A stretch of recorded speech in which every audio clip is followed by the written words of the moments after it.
छात्रों, आज विद्यालय से मैं निधि श्रीवास्तव संस्कृत की इस कक्षा में आपका स्वागत करती हूँ।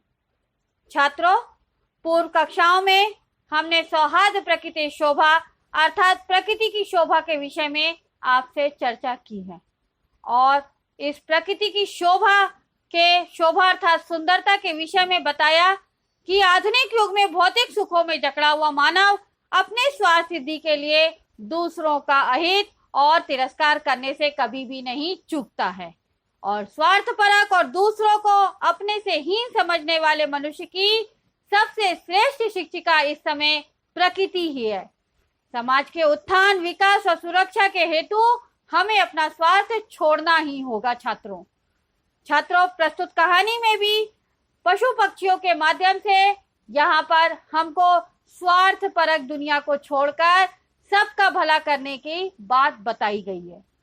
छात्रों, यहाँ पर प्रकृति कह रही है कि तुम सब मेरे ही संतान हो और कलह करोगे, झगड़ा करने पे अपना समय मत बर्बाद करो, खुशी से जीवन को रसमय बनाओ, क्योंकि लड़ाई झगड़ा करने से आपकी हानि ही होगी।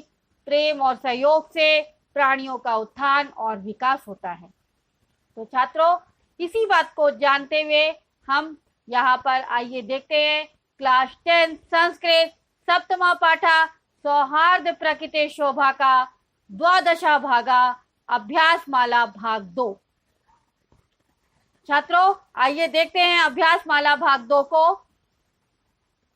प्रश्न नंबर 2, रेखांकित पद्माधृत्य प्रश्न निर्माणम कुरुत। पहला देखिए, क सिंह वानराभ्याम स्वरक्षायाम असमर्था एवासित। सिंह जो था वो बंदरों से अपनी रक्षा करने में असमर्थ था। तो प्रश्न निर्माण आपको रेखांकित पद जो दिया गया अंडरलाइन वर्ड स्वरक्षायाम, इसके देखते हुए आपको प्रश्न निर्माण करना है। और छात्रों, प्रश्न निर्माण करते समय दूसरी बातों का क्या ध्यान रखना है, प्रश्नवाचक चिन्ह भी आना चाहिए। तो ना उत्तर हुआ सिंह वानराभ्याम कस्याम असमर्था एवासीत, यानी सिंह वानरों से क्या कर पाने में असमर्थ था।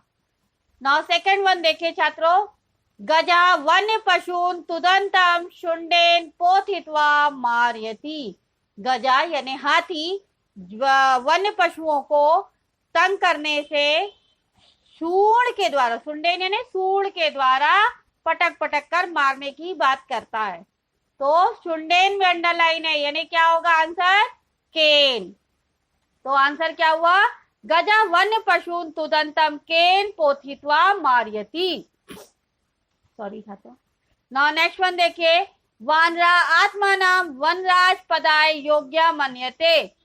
वनराज पदाय में अंडरलाइन है, तो वनराज पदाय यानी वनराज पद के लिए, तो बंदर अपने आप को वनराज पद के लिए योग्य मानते थे। तो आंसर हुआ वानरा आत्मानाम कस्मै योग्य मन्यते।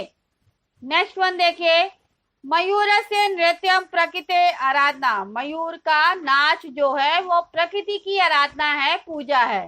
तो यहाँ पर अंडरलाइन वर्ड है प्रकृति। तो प्रकृति को हमको प्रश्नवाचक शब्दों में बदलना है। तो क्या हुआ आंसर, मयूर से नृत्यम कस्याः आराधना। और प्रश्नवाचक चिन्ह का हमेशा ख्याल रखेंगे। नाउ नेक्स्ट वन है, सर्वे प्रकृति मातरम प्रणमंती, यानी सभी प्रकृति माता को प्रणाम करते हैं। तो अंडरलाइन वर्ड है प्रकृति मातरम। तो उत्तर क्या हुआ, सर्वे काम प्रणमंती। ठीक है छात्रों, ठीक है छात्रों, ये ध्यान दीजिएगा। सर्वे प्रकृति मातरम प्रणमंती, सर्वे काम प्रणमंती।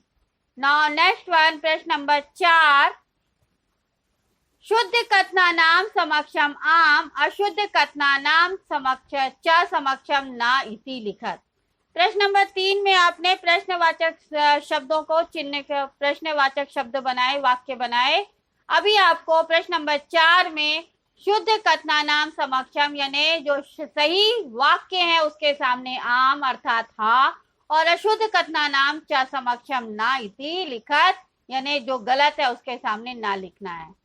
तो देखिए छात्रों ध्यान से, पहला सिंह आत्मानाम तुदंतम वानरम मारयति, यानी सिंह अपने आप को तंग करते हुए वानरों को मारता है, नहीं मार पाता है ना, वो तो भाग जाते हैं। नाउ नेक्स्ट वन, काका इति बकस ध्वनि भवति। काका अर्थात क्रो, काका यानी कर्कश ध्वनि जो होती है वो क्रो की होती है कि बक की होती है, बगुला की क्रो की होती है, कौवे की होती है, तो यहाँ पर भी ना आएगा। नेक्स्ट, काका पिकियो वर्णा कृष्णा भवति, यानी कौवा और कोयल का रंग काला होता है, सही है ना छात्रों, तो आम आएगा। नाउ नेक्स्ट वन, गजा लघु काया निर्बला च भवति, यानी हाथी का जो शरीर है वो छोटा और निर्बल कमजोर होता है, नहीं ना, बलशाली होता है, बड़ा होता है ना, विशाल काय होता है, तो इसलिए ये क्या हुआ, रॉन्ग हुआ, तो क्या हुआ, ना। नेक्स्ट वन, मयूरा बकस कारणात पक्षी कुलम अमानितम मन्यते। मयूरा यानी मोर जो है बक के कारण पूरे पक्षी कुल को तिरस्कार करता है, मानता है, तो ये सही था ना, यस सही है, तो यहाँ पर आम आया। नेक्स्ट वन, अन्योन्यन सहयोगेन प्राणी नाम लाभा जायते। प्रकृति माता क्या कह रही थी कि एक दूसरे के सहयोग से ही प्राणियों का लाभ होता है, तो ये सही कहा था ना प्रकृति माता ने, इसलिए यहाँ पर क्या हुआ, आम, आम अर्थात हाँ।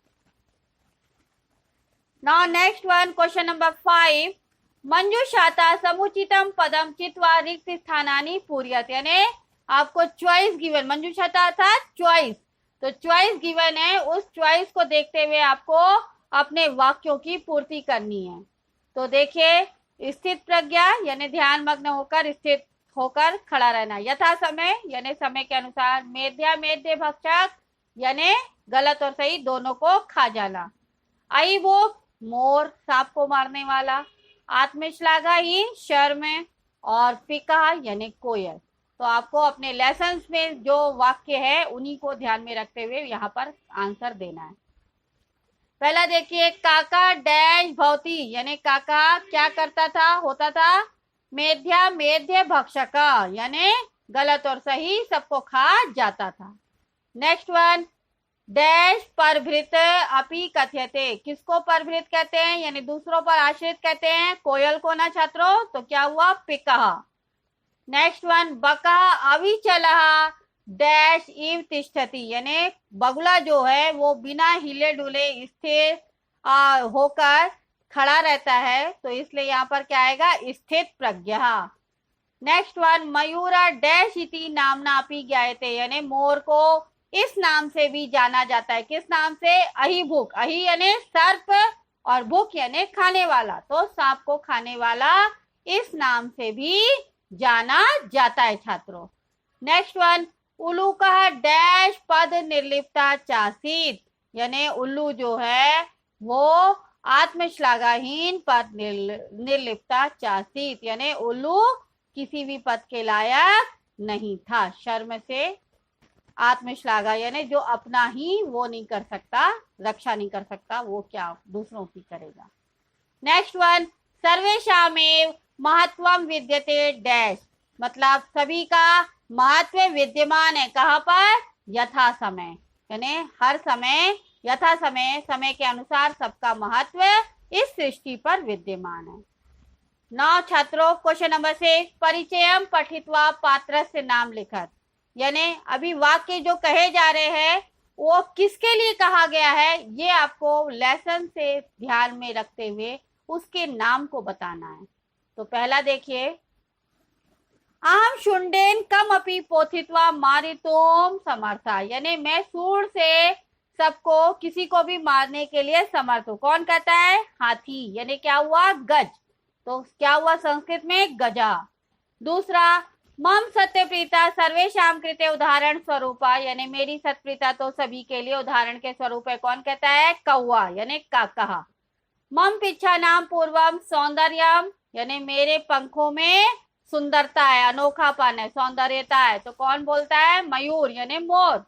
नेक्स्ट वन, अहम पराक्रमीणम भयंकरम वापी जंतुम पराजेतुम समर्थम, यानी मैं पराक्रमी और भयंकर सभी प्रकार के जंतुओं को पराजित करने में समर्थ हूं, कौन कहता है, बंदर लोग, तो वानरहा। नेक्स्ट वन, अहम वनराजा कथम सर्वे मिलित्वा माम तुंदंती, यानी मैं वनराज, कैसे तुम सब मिलकर मुझे तंग कर रहे हो। ये कौन कह रहा था? शेर। तो क्या हुआ आंसर? सिंह।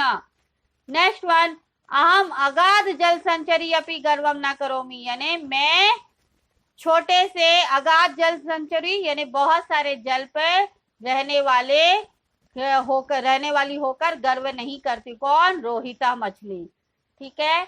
नेक्स्ट वन, अहम सर्वेशाम प्राणी नाम जननी अस्मि, यानी मैं सभी की माता हूं।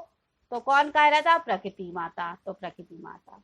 नाउ नेक्स्ट वन, एशा तू कराल वक्त्रा दिवांधा चास्ती, यानी या तो कराल मुख वाला यानी भयंकर मुख वाला और दिवांध है यानी दिन में अंधा रहता है। ये कौन था? उल्लू। ठीक है। तो उल्लू कहा। सॉरी छात्रों। नाउ नेक्स्ट वन, वाच्य परिवर्तनम कृत्वा लिखत। Question number 7। उदाहरण देख लीजिए। क्रुद्धा सिंह इतस्तता धावती गजती च, ये कर्ती वाच्य में है, इसको आपको कर्मवाच्य में चेंज करना होगा। आपको बता दें छात्रों कि कर्तृवाच्य से कर्मवाच्य में कर्ता और क्रिया पर हमको ध्यान देना है। कर्तृवाच्य में कर्ता जो है वो प्रथमा विभक्ति में, क्रिया परस्मैपद पद और लट लकार में होगी, और उसी जगह कर्मवाच्य में कर्ता जो है वो तृतीया विभक्ति में और जो क्रिया होगी वो आत्मनेपद में होगी, आत्मनेपद लट लकार में होगी। ठीक है। तो नाउ ध्यान दीजिए। पहला, क्रुद्धा सिंह इतस्तता धावती गाजती च, तो आंसर हुआ क्रुद्धेन सिंहेन इतस्तता धाव्यते गर्जते च। अब आपको बनाना है। पहला देखिए, त्वया सत्यम कथितम, त्वम सत्यम कथ्यसी। त्वया दिया था तृतीया, इसलिए यहाँ पे फर्स्ट फॉर्म हुआ त्वम सत्यम कथ्यसी। नाउ सेकेंड वन, सिंह सर्व जंतून पृच्छति, तो आंसर हुआ सिंहेन सर्व जंतवा पृच्छन्ते। नेक्स्ट वन, काका पिकस संतति पाल्यति, तो काकेन पिकस संतति पाल्यते। नेक्स्ट वन, मयूर विधात्रा ए पक्षी राजा वन राजा व कृता, यानी मयूर जो है, मोर जो है विधाता के द्वारा पक्षीराज किया गया है। तो उसका तृतीय विभक्ति में आपको क्या होगा? विधाता मयूर में पक्षीराजम वनराजम व अक्रोत। नेक्स्ट वन, सर्वै खगै को अपि खगा ए वन राजा कर्तुम इष्यते स्म, तो यहाँ तृतीय विभक्ति दिया है यानी हमको फर्स्ट फॉर्म में करना है। सर्वे खगाः कम अपि खगम वनराजम कर्तुम इच्छन्। नाउ नेक्स्ट वन देखिए छात्रों, क्वेश्चन नंबर 8, समास विग्रहम समस्पदम वा लिखत। पहला, तुच्छ जीवै तुच्छै जीवे, विग्रह करना है आपको और कहीं पर आपको जोड़ना है समास को, और समास के लिए अलग से चैप्टर बना हुआ है तो इसलिए आप वहां पर अच्छी तरह से पढ़ सकते हैं। यहाँ पर सिर्फ अध्याय से संबंधित समास विग्रह और समस्पदम आपको बताए जा रहे हैं।